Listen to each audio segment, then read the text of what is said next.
जीवन मुरली बने और कृष्ण के हाथों में रहे। केवट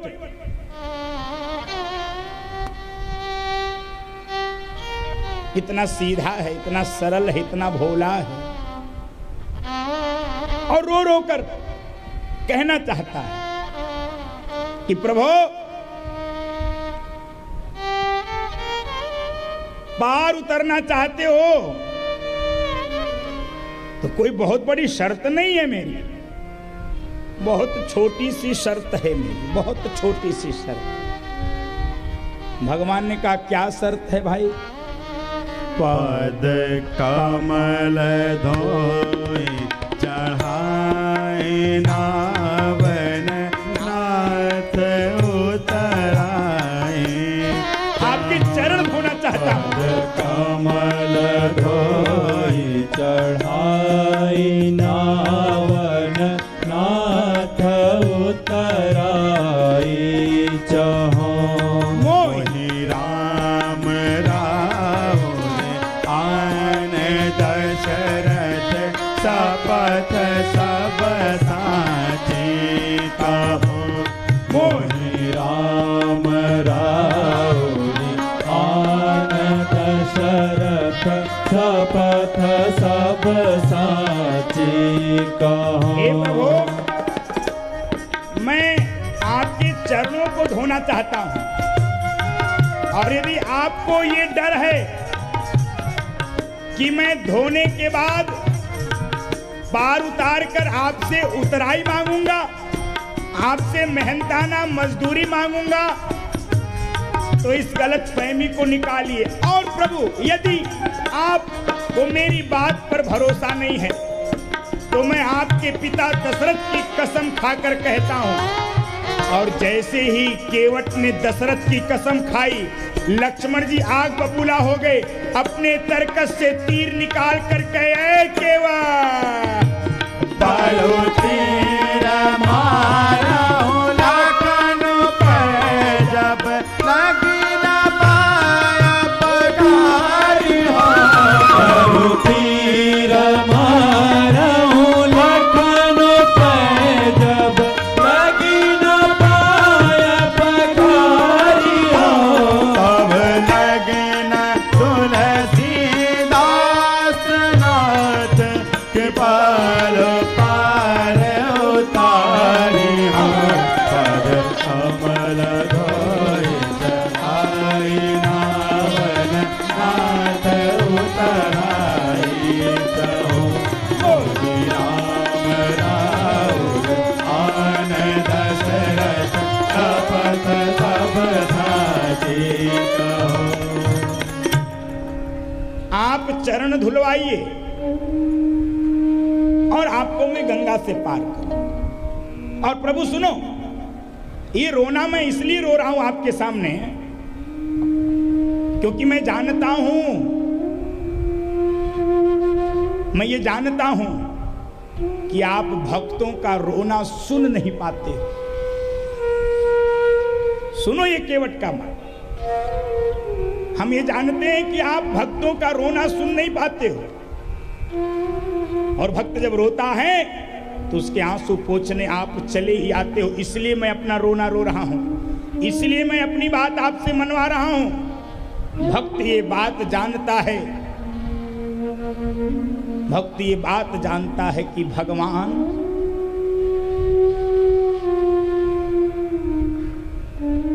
भक्तों का रोना नहीं देख सकता है और इसीलिए रोता है। जैसे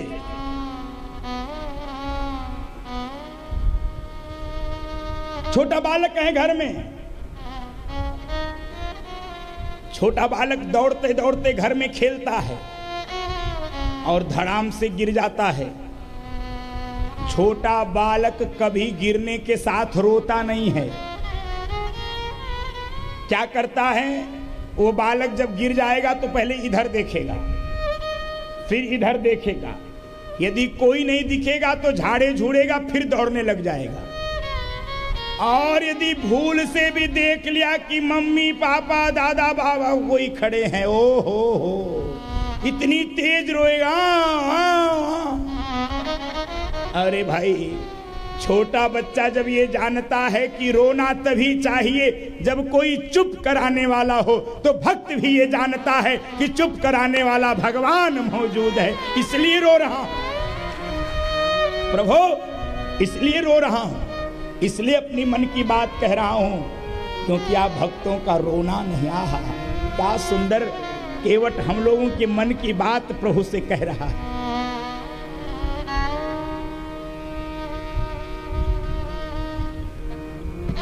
ये केवट और भगवान के बीच का झगड़ा है बंधुओं माता, ये भक्त और भगवान के बीच का झगड़ा है।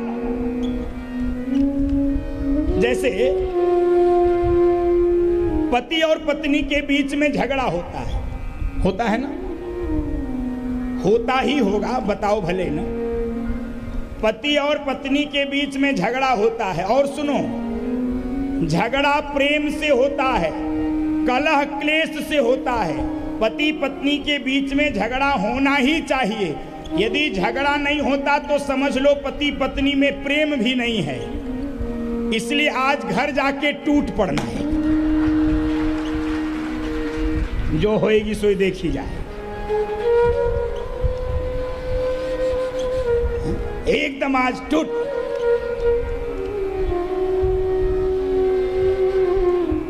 पति और पत्नी के बीच में झगड़ा होता है। अच्छा सुनो भाई, मत बजाओ।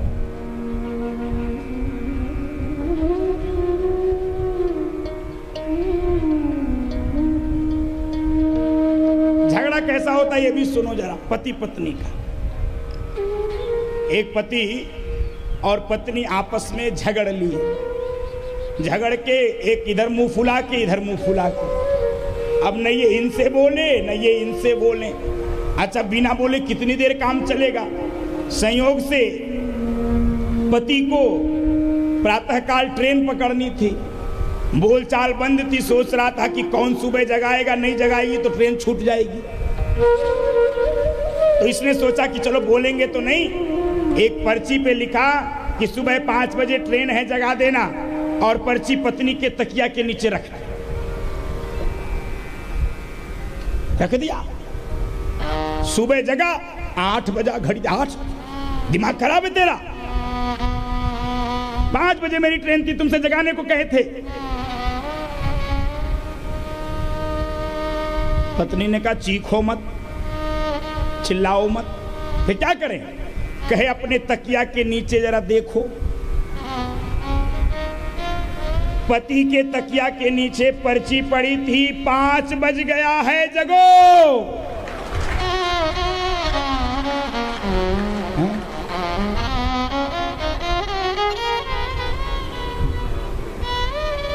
ये तो है पति पत्नी का हाल, और फिर भी कहेंगे कहो न प्यार है। इंडो पाक जैसे हालात हैं, कहेंगे हम साथ साथ हैं। अच्छा देखो एक बात और कहूं, क्या बात याद आ गया।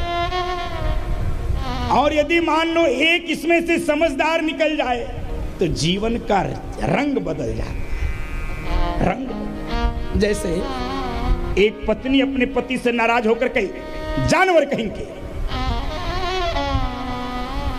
और जैसे ही जानवर पति ने सुना नाचने लगा, बल्ले बल्ले बल्ले। इसकी पत्नी ने कहा ये पूरा ही गया क्या, सरक गया क्या, नाच रहा। मैं तुमको जानवर कह रही हूं, तुम नाच रहे हो। पति ने कहा देवी तुमने गलत क्या कहा। पत्नी ने कहा क्या मतलब, तुम जानवर हो? कहे और क्या हूं मैं? ये बताओ तुम मेरी जान हो कि नहीं?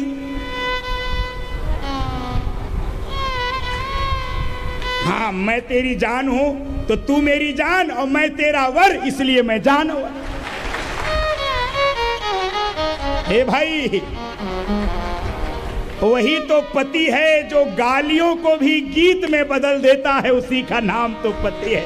वही तो गृहस्थ जीवन है, गालियों को भी गीत में बदल दे, तब गृहस्थ धर्म चलता है भाई, तब ये आनंद से गृहस्थ चलता है।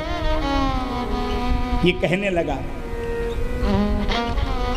कि हम रोना इसलिए रो रहे हैं, अपना झगड़ा इसलिए कर रहे हैं क्योंकि हम जानते हैं, हम जानते हैं कि आप चुप कराने वाले केवट भगवान के उस स्वरूप का दर्शन करा रहा था। और बंधुओं माताओं, एक बात निवेदन करूं, ये झगड़ा केवट और भगवान का इस जन्म का नहीं है, ये गत जन्म का झगड़ा है, ये पिछले जन्म का झगड़ा है।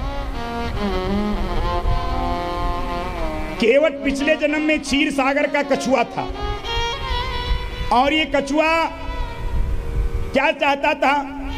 भगवान शेषनाग पर विश्राम कर रहे थे, लक्ष्मी जी चरण सेवा कर रही थी और ये कछुआ बार बार भगवान के चरण छूना चाहता था। बार बार लक्ष्मी जी मना करती थी, ए कछुए, भगवान विश्राम कर रहे हैं, विक्षेप मत पैदा कर। और बार बार कछुआ छूना चाहता था पैर। लक्ष्मी जी के मना करने पर भी जब कछुए ने नहीं माना तो लक्ष्मी जी ने शेषनाग को इशारा किया, शेषनाग, ये कछुआ भगवान की सेवा में विक्षेप पैदा कर रहा है। और जैसे ही शेषनाग ने सुना, कछुए को उठाकर इतनी तेज से क्षीर सागर में पटका, उसका प्राण चला।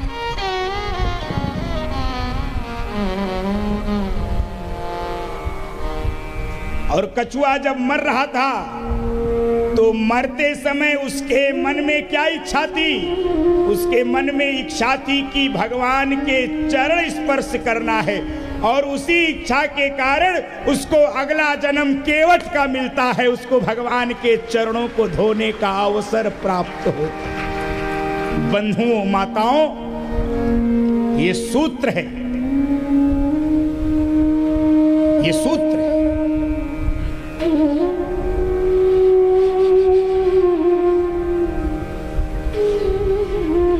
मरते समय व्यक्ति के मन में जो इच्छा, जो वासना, जो भावना, जो विचार होता है, उसका अगला जन्म उसी के अनुरूप होता है। मरते समय आपके मन में जो इच्छा होगी, जो भावना होगी, जो विचार होगा, आपका अगला जन्म उसी के अनुरूप होता है। और दूसरी बात, मरते समय आपके मन में वही विचार आएगा जिसमें जीवन भर डूबे हुए हो। बात समझना, जिसने जीवन भर कीर्तन नहीं किया है, जीवन भर कलह किया है, मरते समय कीर्तन करेगा तो स्वर्ग नहीं मिलेगा। जिसने जीवन भर गाली गलौज किया है, मरते समय गीता का पाठ यदि सुनेगा तो मुझे संदेह है कि उसको स्वर्ग मिलेगा। और कह दूं कठोर बात, जिसने जीवन भर गाय की सेवा नहीं की है, मरते समय बछिया का पूंछ पकड़ के गौदान करके यदि स्वर्ग जाना